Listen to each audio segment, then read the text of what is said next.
नमस्कार। सर्वप्रथम सर्वांना श्री स्वामी समर्थ, सद्गुरु स्वामी समर्थ। तुम्हा सर्वांचं आपल्या स्वामी शक्ती या चॅनलमध्ये मनापासून स्वागत आहे। मग तर बघा, 29 ऑक्टोबर मंगळवार।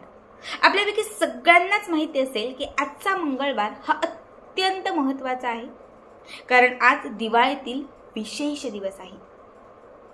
बघाच, धनत्रयोदशी।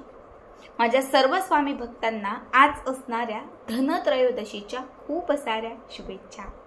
दिवाळीमध्ये येणारा प्रत्येक दिवस हा विशेष महत्त्वाचा असतो, त्यापैकी धनत्रयोदशीचा दिवस हा धनलक्ष्मीला प्रसन्न करण्यासाठी अत्यंत खास असतो।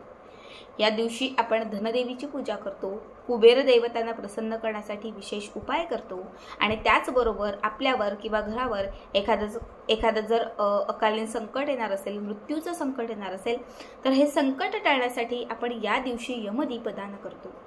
बघा, आजचा दिवस हा उपाय आणि सेवा करण्यासाठी विशेष महत्त्वाचा आहे। घरात बरकत आणण्यासाठी आणि धनधान्यात वृद्धी करण्यासाठी आजचा दिवस हा अत्यंत खास आहे।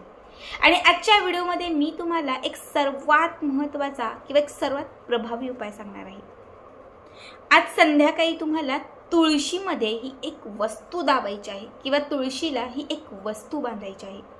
जर आज धनतेरसच्या दिवशी ही एक वस्तू तुम्ही तुळशी जवळ ठेवली तर तुमचं भाग्य फळफळून उठेल, तुमचं दुर्भाग्य सौभाग्यात बदलेल, घरामध्ये असणारं दारिद्र्य संपेल आणि तुमच्या मनात असणारी कितीही कठीण इच्छा असेल तर ती इच्छा पूर्णत्वास जाईल। खरं तर तुळशी माता, जिला आपल्या हिंदू संस्कृतीमध्ये अनन्यसाधारण महत्त्व आहे। बघा, ज्यांना कुणालाही तुळस आपल्या दारात नव्याने लावायची असेल, बऱ्याच वेळा कमेंट्स येतात की ताई तुळस सुकलेली आहे, तुळस लावण्यासाठी शुभ दिवस सांग। तर आजचा दिवस हा अत्यंत महत्त्वाचा आहे, धनत्रयोदशी आहे। त्यामुळे आजच्या दिवशी जर तुम्ही आपल्या दारामध्ये तुळस लावली तर आयुष्यभर त्याचं शुभ फळ तुम्हाला लाभेल, आयुष्यभर तुमच्या घरात बरकत राहील, नेहमीच तुमच्या घरामध्ये सुख आणि समृद्धी येईल। बघा, तुळशी माता ही माता लक्ष्मीचे एक स्वरूप असते। भगवान श्रीहरी विष्णूंची ती प्रिय सखी असते। भगवान श्रीहरी विष्णू यांची कृपा ज्या घरात असते त्या घरामध्ये कधी लक्ष्मीची कमतरता नसते। जेव्हा जेव्हा तुळशीची सेवा करतो, तुळशीची पूजा करतो किंवा तुळशीला एखादी वस्तू अर्पण करतो, तेव्हा आपल्याला भगवान श्रीहरी विष्णूंचे आशीर्वाद प्राप्त होतात। आणि जेव्हा भगवान श्री विष्णूंचे आशीर्वाद आपल्याला प्राप्त होतात तेव्हा लक्ष्मी आपल्याकडे खेचली जाते। आपल्या घरामध्ये माता लक्ष्मी आणि भगवान श्रीहरी विष्णू यांची एकत्रित कृपा राहते।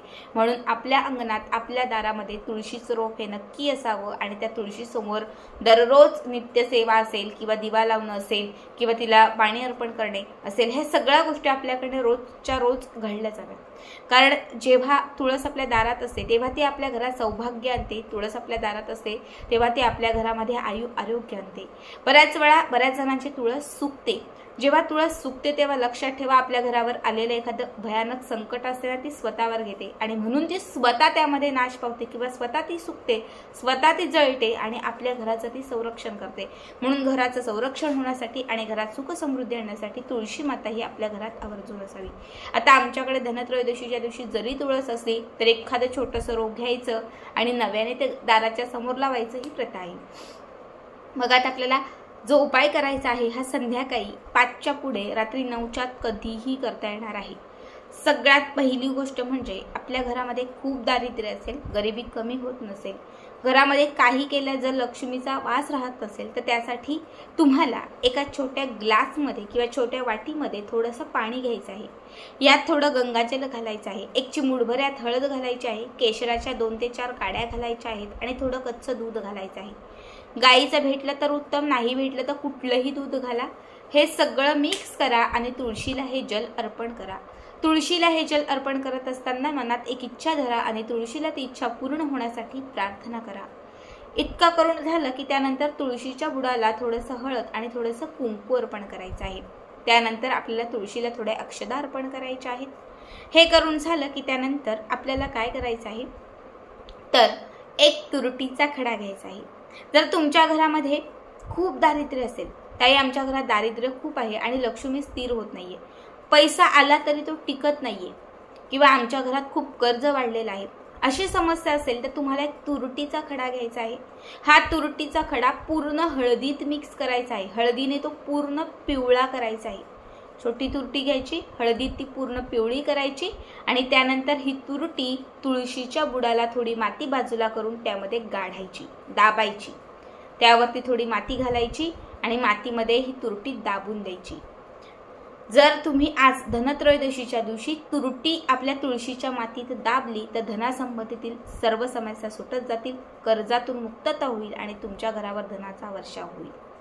यानंतरची दुसरी गोष्ट जी आहे ती धन खेचण्यासाठी, घरामध्ये काही केल्या पैसा येत नसेल, अडकलेला पैसा, तुमचा जो हक्काचा पैसा आहे हा पैसा तुम्हाला परत मिळावा असं वाटत असेल तर त्यासाठी ही दुसरी सेवा।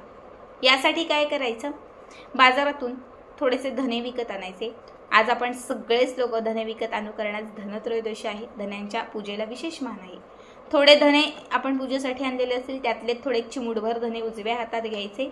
त्या धनांमध्ये तुमची धनासंदर्भातील इच्छा व्यक्त करायची, धनदेवीचं स्मरण करायचं, कुबेर देवतांचं स्मरण करायचं। ओम कुबेराय नमः, ओम कुबेराय नमः या मंत्राचा 51 वेळा जप करायचा आणि त्यानंतर हे जे धने आहे ते तुळशीच्या मातीत दाबायचे। थोडी माती बाजूला करा आणि त्यामध्ये दाबा। याने तुमच्या घरामध्ये अखंड लक्ष्मीचा वास राहील, धन नेहमी तुमच्या घराकडे खेचलं जाईल, धनामध्ये नेहमी वृद्धी राहील आणि तुमची आर्थिक समस्या ही वाढत जाईल। यानंतरची शेवटची गोष्ट किंवा शेवटचा उपाय सांगते बघा। तुम्ही ऐकलंही असेल की शालिग्राम असंख्य लोकांच्या तुळशीजवळ, तुळशीच्या कुंडीमध्ये शालिग्राम असतो। शालिग्राम हा अत्यंत पवित्र मानला जातो। जिथे पूजेत एक छोटासा दगडासारखा असतो बघा, बऱ्याच लोकांना माहिती नाही, काळ्या रंगाचा दगडासारखा असतो, जिथे पूजेचं साहित्य भेटतं त्या ठिकाणी शालिग्राम तुम्हाला मिळून जाईल। आजच्या दिवशी या शालिग्रामचं महत्त्व हे खूप खास आहे। आज असंख्य लोक सोनं खरेदी करतील, कोण काय घेईल आणि कोण काय नाही घेणार, पण आपल्याला मात्र शालिग्राम आणायचा आहे कारण तो सोन्यापेक्षाही आजच्या दिवशी मौल्यवान आहे। हा शालिग्राम बाजारातून घरी आणल्यानंतर त्यावरती थोडं दूध पाणी घालायचं आहे, पंचामृत असेल ते घाला, काही नाही तर फक्त शुद्ध पाणी घाला। तो शालिग्राम स्वच्छ धुवून घ्या। त्यानंतर एक लाल रंगाचं कापड घ्या, छोटं लाल रंगाचं कापड घ्या, त्या कापडामध्ये हा शालिग्राम ठेवा। जस्ट मी तुम्हाला दाखवते की समजा हे कापड घेतलेलं आहे, कापडाच्या मध्यभागी हा शालिग्राम ठेवायचा। शालिग्राम ठेवल्यानंतर त्या कापडाला एक गाठ मारायची आणि गाठ मारल्यानंतर या कापडाच्या 2 बाजू अशा बाहेर काढायच्या। आता जे तुळशीचं रोप आहे, तुळशीची जी फांदी आहे किंवा तुळशीचं जे बुड आहे त्या बुडाला हा शालिग्राम लाल कापडात असा घट्ट बांधायचा। खूप घट्ट नको पण व्यवस्थित जाईल म्हणजे बसेल अशा पद्धतीने हा शालिग्राम त्या कापडातून त्या तुळशीला बांधायचा। आता हा किती दिवस ठेवायचा, जोपर्यंत तुमच्या घरात धनाची आवक तुम्हाला हवी तेवढी वाढत नाहीये, जोपर्यंत तुमच्या घरात सुख समृद्धी येत नाहीये, जोपर्यंत तुमच्या घरामध्ये धनाचा वर्षा होत नाहीये, तुम्ही कोणाला परत म्हणजे दिलेला पैसा परत येत नाहीये, तोपर्यंत हा शालिग्राम त्या लाल कापडामध्ये बांधून आपल्या तुळशीच्या कुंडीला अखंड स्वरूपात ठेवून द्यायचा। जेव्हा तुम्हाला वाटेल माझी इच्छा पूर्ण झालेली आहे किंवा माझ्या आयुष्यात हे होतं ते पूर्ण झालं, त्यावेळेस तो शालिग्राम त्या कापडातून सोडायचा आणि ते कापड वगैरे तुम्ही पुन्हा कुठल्या उपायासाठी वगैरे यूज करू शकता किंवा तुम्ही निर्माल्यात टाकू शकता। मात्र तो शालिग्राम त्या कापडातून काढून तुळशीच्या कुंडीत तिथेच व्यवस्थित ठेवून द्यायचा। याने तुमच्या आयुष्यात कधीही तुम्हाला धनाची कमतरता भासणार नाही, नेहमी लक्ष्मी प्रसन्न राहील, प्रत्येक इच्छा पूर्ण होईल, घरामध्ये धन धान्य यांमध्ये बरकत राहील। खूप साधे सोपे उपाय आहे, नक्की करा। तिघांपैकी जी वस्तू तुम्हाला जमेल ती आजच्या दिवशी आवर्जून तुळशीजवळ नक्की ठेवा। आजचा दिवस पुन्हा लवकर नाहीये त्यामुळे ही गोष्ट लक्षात ठेवा।